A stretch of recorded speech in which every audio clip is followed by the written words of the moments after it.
भत्ता टंका 3000 सरकार केबे देबे एही विषय रे विरोधी नेता मंत्री ठारू नेकी साधारण जनता मध्य सरकार को प्रश्न करुछंती।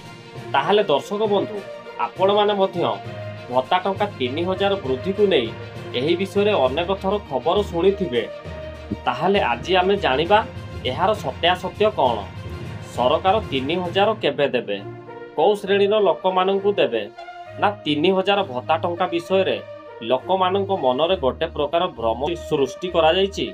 आजिर भिडियो रे आमे एहार सत्यासत्य कौन जानिबा। तो दर्शक बंधु आगकु मध्य एमिति सठिक खबर पाइबा पाई आपण माने हम चैनल टी को सब्सक्राइब करिकि रखि थांतु एवं वीडियो टी को गोटे लाइक कर दियंतु। दर्शक बंधु भत्ता टंका वर्तमान समय रे दुईटी श्रेणी रे प्रदान करा जाउछि।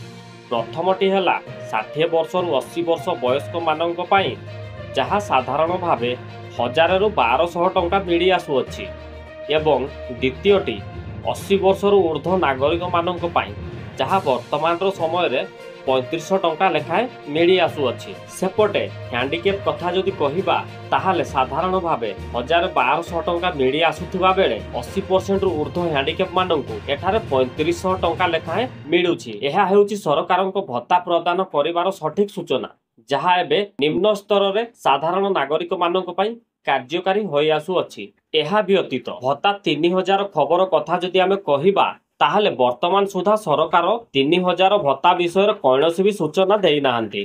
तो दर्शक बंधु एहा थिला आजिर खबर।